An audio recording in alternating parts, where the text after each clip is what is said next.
তাআলা কারীম এই দুর্যোগপূর্ণ আবহাওয়া, শুধু বর্ষা আর বর্ষা, রোড ঘাট তলিয়ে গেছে, পানি বদ্ধ হয়ে গেছে, মানুষ বিভিন্ন জায়গায় বন্যা শুরু হয়েছে। এর মধ্যেও আল্লাহ পাক রব্বুল আলামিন আপনাকে আমি তালিম তরবিয়াতের মাজলিসে উপস্থিত হওয়ার তৌফিক দান করছেন। এর জন্য শুকরিয়া দান সবাই বলে আলহামদুলিল্লাহ। ইসলামী আন্দোলন বাংলাদেশের অঙ্গ সংগঠন বাংলাদেশ শ্রমিক আন্দোলন এর আজকে প্রোগ্রাম।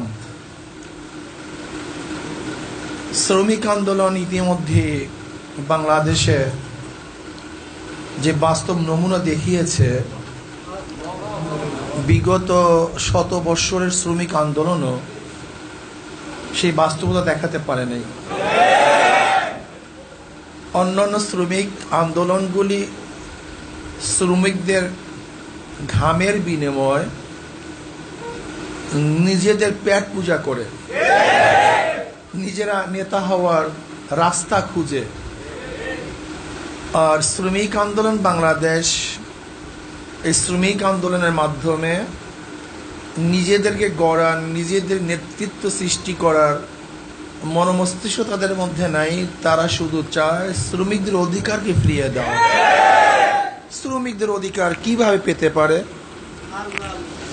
শ্রমিকরা কিভাবে থাকতে পারে, বসবাস করতে পারে, তাদের মৌলিক অধিকার শিক্ষা, চিকিৎসা, বাসস্থান, পণ্য, বস্ত্র, এই পাঁচটা যে মৌলিক অধিকার, এই পাঁচটা মৌলিক অধিকার বাস্তবায়ন করার জন্য শ্রমিক আন্দোলন অক্লান্ত পরিশ্রম করতেছে।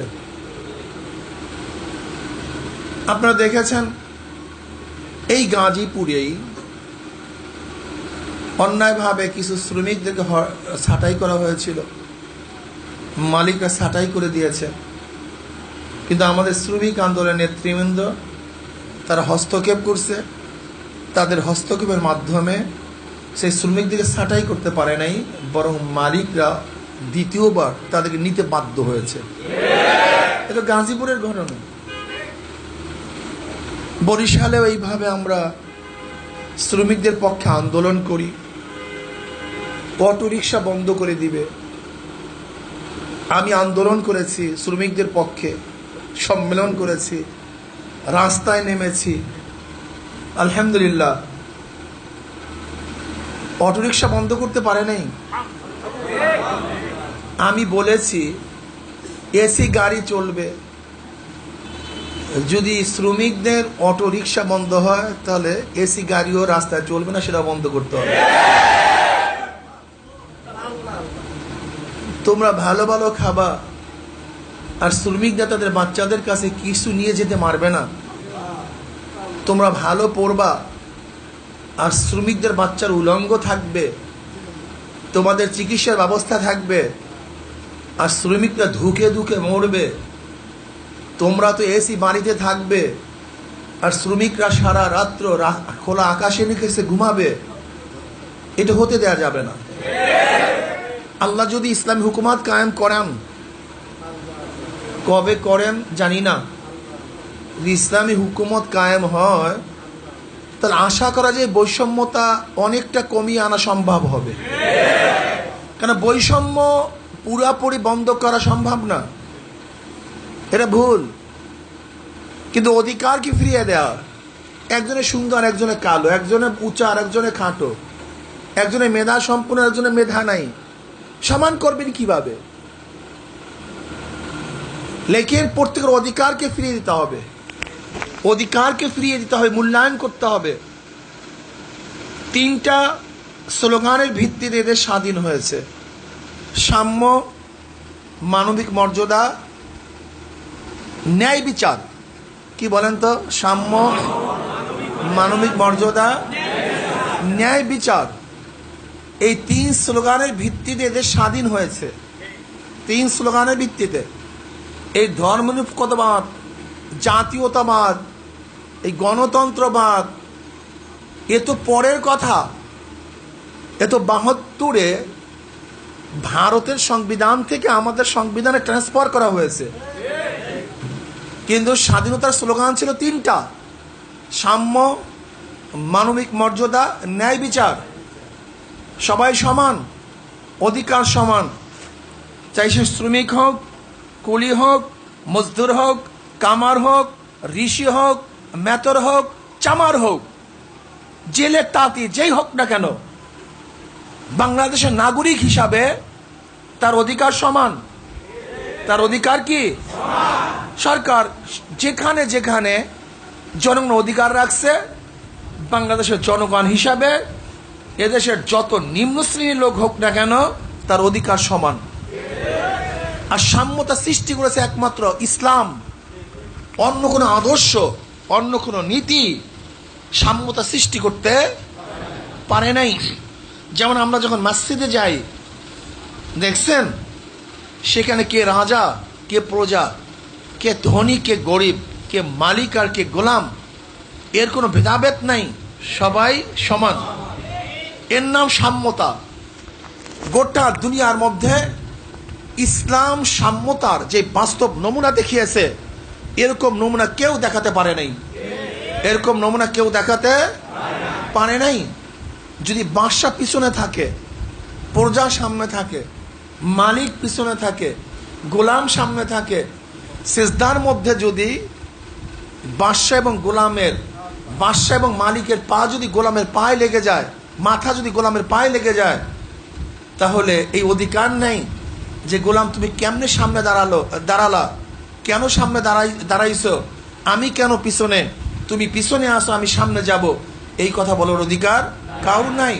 মসজিদে ঢুকছ, সব আল্লাহর গোলাম, সবাই সমান। এর নাম সাম্যতা।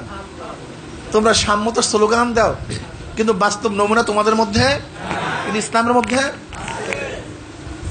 তোমরা সাম্যতার স্লোগান দাও, কিন্তু তোমাদের ড্রাইভার কি তোমাদের দস্তাখানে বসতে পারে? তোমাদের গেটের দারোয়ান কি তোমাদের দস্তাখানে বসতে পারে? হ্যাঁ, তা কিসের সাম্যতা? কিন্তু ইসলামের যারা কথা বলে, ইসলামের যারা কথা বলে, তাদের ড্রাইভার, তাদের মালিক একই দস্তারখানে খানা খায়, একই সাথে চলাফেরা করে। এমনকি নবী আলাইহিস সালাতু ওয়াস সালাম যখন বসা থাকতেন, বাহিরের লোক আমার নবীকে যারা চিনতেন না, তারা বুঝতেই পারতো না কে নবী আর কে সাহাবী। সাম্য। ইসলাম বুঝি না, বুঝাতেও পারি না, বুঝতেও চাই না। মানবিক মর্যাদা ইসলাম দিয়েছে, অন্য কোন জাতি, অন্য কোন আদর্শ মানবিক মর্যাদা দিতে পারে না, এবং ব্যর্থ হয়েছে। আজকে ধনাঢ্যদেরকে, সম্ভ্রান্ত পরিবারকে তো সবাই শ্রদ্ধা সম্মান করি, কিন্তু নিচু বংশের গরিব শ্রেণীর লোকদেরকে সম্মান শ্রদ্ধা করি না। অথচ ইসলাম কি করছে? বেলালে হাফসি রাদিয়াল্লাহু তাআলা আনহুর মতো গোলাম, নিজেও গোলাম, বাবায় গোলাম, দাদায় গোলাম, কালো কুচ্ছিত, 1 টাকার মালিক ছিলেন না, 1 টাকারও না, 1 কাঠা জমির মালিক ছিলেন না। অথচ ইসলাম তাকে কেমন মর্যাদা দিয়েছে? নবী আলাইহিস সালাতু ওয়াস সালাম যখন মেরাজের রজনীতে আকাশে গেছেন, আরশে গেছেন, জুতার আওয়াজ পাইতেছে, জিবরিল আলাইহিস সালাতু ওয়াস সালাম বললেন, ভাই জিবরাইল, কার পায়ের শব্দ? বলে বেলালে হাফসির পায়ের শব্দ পাইতেছেন। বেলালে হাফসি হাঁটে জমিনের মধ্যে, কিন্তু তার পায়ের আওয়াজ আরশের মধ্যে। কি বুঝলেন? একজন গোলামকে ইসলাম কি পরিমাণে সম্মানিত করেছে, যা চিন্তাও করা যায় না। শুধু তাই নয়, কিয়ামতের ময়দানে সমস্ত মানুষ উঠবে পায়ে হাঁটিয়া হাঁটিয়া, আর বেলালে হাফসি তার মর্যাদার কারণে কিয়ামতের ময়দানে উঠবে উটের পিঠে চড়িয়া। অথচ সে গোলাম, অথচ সে। নবী আলাইহিস সালাম কি বললেন? তোমরা নেতার নেতৃত্ব মেনে নাও, ওয়ালাউ কানা আবদান হাফসিয়া, যদিও সে হাফসি গোলাম হয়। দেখছেন ইসলাম কি করছে? আসলে থিওরি আমরা বুঝি না, দর্শন আমাদের জানা নাই, দর্শন সম্পর্কে গবেষণা নাই। তাহলে সাম্য মানবিক মর্যাদা একমাত্র ইসলাম দিছে। দুনিয়ায় কোনো আদর্শ মানবিক মর্যাদা দিতে পারে নাই, বরং ব্যর্থ হয়েছে। দাহিয়াতুল কলবি রাদিয়াল্লাহু তাআলা আনহু নিজের হাতে 70 জন মানব সন্তানকে দাফন করেছে। নিজের ঔরাজার সন্তান, মেয়ে সন্তানকে জেতা দাফন করেছে। মানবিক মর্যাদা দূরের কথা, মানব দিকে কোন পর্যায়ে পৌঁছাইছে। আর ইসলাম এসে সে মানবিক মর্যাদার এত উচ্চ অবস্থায় পৌঁছায় দিছে। নবী আলাইহিস সালাতু ওয়াস সালাম কি বলেন? যার মাত্র একটা মেয়ে লালিত পালিত করবে, দিন শিক্ষা দেবে, সেও জান্নাতি। যার 2টা মেয়ে লালন পালন করবে, দিন শিক্ষা দিবে, সেও জান্নাতি। যার 3টা মেয়ে লালন পালন করবে, দিন শিক্ষা দিবে, সেও জান্নাতি। মেয়েদের অবস্থা থেকে কোথায় নিয়ে গেছে? নবী আলাইহিস সালাতু ওয়াস সালাম কি ফরমান? তোমাদের কাছে সবচেয়ে বেশি সম্মানিত তোমার মা, তারপর সুম্মা উম্মুকা, তারপর সুম্মা উম্মুকা সুম্মা আবাকা। 3য়বার বা 4থবার বলছেন তোমার বাবা।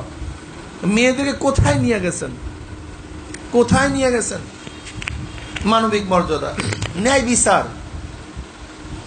বিচার, আদেল, ইনসাফ বিচার একমাত্র ইসলামের মধ্যে আছে।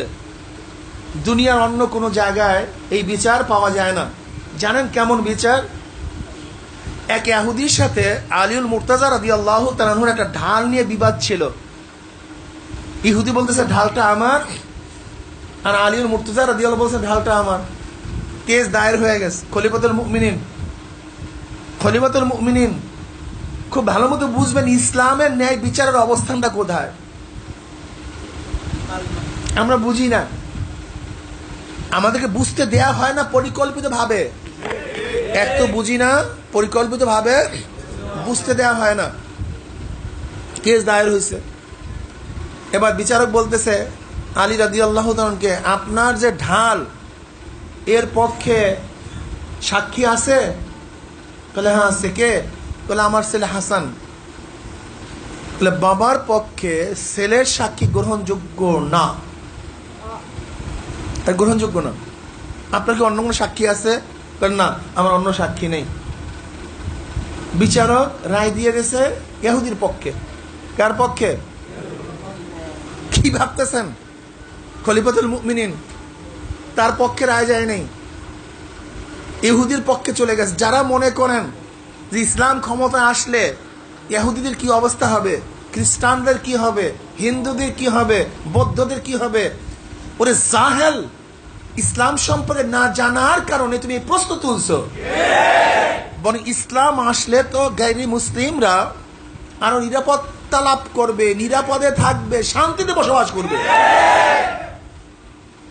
এবার ইহুদি বলতেছে এর নাম ইসলামী বিচার, যে খলিফাতুল মুমিনিনের বিরুদ্ধে রায় চলে গেছে। আসলে ঢালটা তো আমার না, ঢালটা তো আলী রাদিয়াল্লাহু তাআলা আনহুর। আমি মিথ্যাভাবে দাবি করছিলাম। আজকে ইসলামের বিচার দেখে আমি মুগ্ধ হয়েছি। আমাকে কলেমা পড়াও, লা ইলাহা ইল্লাল্লাহ মুহাম্মাদুর রাসূলুল্লাহ পড়ে মুসলিম হয়ে গেছেন। ঘটনা লম্বা, কয় মিনিট আছে? আর একটা ঘটনা শুনে দেয়। ইসলাম কি ইনসাফ বিচার করে। আমর বিন আস রাদিয়াল্লাহু তাআলা আনহু ইরাকের মধ্যে শাসক, গভর্নর ছিলেন। তার ছেলে ছিল মুহাম্মদ। এক খ্রিস্টান ঘোড়ায় আসছে। তার ছেলে বলতেছে এই ঘোড়াটা আমার, এই ঘোড়া আমার। কিন্তু খ্রিস্টান বলছে না, ঘোড়া আমার, ঘোড়া আমার। তা গভর্নরের ছেলে ভাবতে তো আসি, অমনি কারাস কারাস কয়েকটা চাবুক মেরে দিয়েছে খ্রিস্টানকে। আর কি বলছে? আমার বাবা যেহেতু সম্ভ্রান্ত, আমার ঘোড়ার প্রয়োজন নয়, আমি তোমাকে তোমার ঘোড়া দিয়ে দিলাম, আমার ঘোড়া তোমাকে দিয়ে দিলাম, যাও, ঘোড়া নেব না। কিন্তু কারাস কারাস লাগাই দিচ্ছে। খ্রিস্টান খুব হ্যাডামওয়ালা প্লেয়ার, চালু প্লেয়ার। সে সোজা মদিনার পথ ধরছে, সোজা মদিনার পথ ধরছে। শাসক ছিল ওমর ফারুক রাদিয়াল্লাহু তাআলা আনহু, বুঝেন তো? ওমর ফারুক রাদিয়াল্লাহু শাসক ছিলেন। সরাসরি এসে তার কাছে কেস দায়ের করছে যে আপনার গভর্নরের ছেলে আমাকে কারাশ কারাশ লাগাইয়া দিস। ওমর ইবনে খাত্তাব রাদিয়াল্লাহু বললেন, একে মেহমানখানায় নিয়ে যাও, আপ্যায়ন করো। ওদিকে চিঠি লেখছেন আমর বিন আস রাদিয়াল্লাহু তাআলা আনহুর কাছে। চিঠি পাওয়ার সাথে সাথে তুমি এবং তোমার ছেলে সহ হাজির হও, হাজির হয়ে যাও। চিঠি পাইতে দেরি, রওনা করতে কি দেরি? বুঝেন না কার চিঠি? রওনা করতে দেরি নেই, চলে আসছে। বিচার কার্য শুরু, সাক্ষী প্রমাণ হলো, প্রমাণিত হয়েছে এই ঘোড়া খ্রিস্টানের, মুহাম্মদ তার উপর জুলুম করছে। এবার ওমর ইবনে খাত্তাব রাদিয়াল্লাহু তাআলা আনহু খ্রিস্টানকে বলছে, নাও চাবুক লাগাও। ধাম ধাম গভর্নরের ছেলেকে ওই খ্রিস্টান ধাম ধাম লাগাই দিছে। এবার ওমর ইবনে খাত্তাব রাদিয়াল্লাহু তাআলা চাবুকটা আমার নিজে নিয়ে এবার আবারও বলেন, তুমি ধরো চাবুক নাও, এবার আমাকে লাগাও। কেন? আমার খেলাফতের আমলে আমি ইনসাফ প্রতিষ্ঠিত করতে পারি নাই, তোমাকে নিরাপত্তা দিতে পারি নাই। যেহেতু আমি তোমাকে নিরাপত্তা দিতে পারি নাই, সেহেতু আমি দোষী। কে যে আমাকে তুমি চাবুক লাগিয়ে দাও। তখন খ্রিস্টান বলছেন, না, আপনি দোষী না, আপনি মাফ করেন, আমি আপনাকে মাফ করে দিলাম। দেখেন, ইসলামী রাষ্ট্রের খলিফা সে মনে করতেছে অন্যায় হয়ে গেছে অন্যের দ্বারা, কিন্তু আমি প্রধান, তাকে নিরাপদ দিতে পারি নাই, কাজে আমিও দোষী। কাজে আমি আজকে সরকারকে বলবো, যদি আপনি মনে করেন আপনার এলাকায়, আপনার কনস্টিটিউশনের মধ্যে, আপনার দেশের মধ্যে অন্যায় হচ্ছে, হইতেছে, কিন্তু এর দায় দায়িত্ব আপনার মোটেও নাই, এই কথা যদি আপনি ভাবেন, তাহলে আপনি শাসক হওয়ার যোগ্যতা রাখেন না। শাসক হওয়ার যোগ্যতা হারিয়ে ফেলছেন। শাসককে অবশ্যই মনে রাখতে হবে, আমার দেশের মধ্যে যত অকারেন্স ঘটবে, এই দায় দায়িত্ব আমার একটা আছে, আপনাকে ফিরাবার চেষ্টা করতে হবে। এর জন্য ওমর ইবনে খাত্তাব রাদিয়াল্লাহু কি বলছেন, ফোরাতের কুলেও যদি কোনো কুকুর না খেয়ে মারা যায়, কিয়ামতের ময়দানে আমি ওমরকে জবাব দিতে হবে যে তোমার খেলাফতের আমলে একটা কুকুর কেন না খেয়ে মারা গেল। যদি ওমর ইবনে খাত্তাব রাদিয়াল্লাহু তাআলা ওনার খেলাফতের আমলে একটা কুকুর না খেয়ে মারা গেলে সে নিজেকে মুজরিম মনে করতে পারে, দোষী মনে করতে পারে। আজকে বাংলাদেশের ভূখণ্ডের মধ্যে কোন মানুষ যদি না খেয়ে মারা যায়, খোলা আকাশের নিচে ঘুমায়, যদি চিকিৎসাবিহীন মারা যায়, কোন মা বে ধর্ষিতা হয়, তাহলে মনে করতে হবে সমস্ত দায় দায়িত্ব সরকারকে নিতে হবে।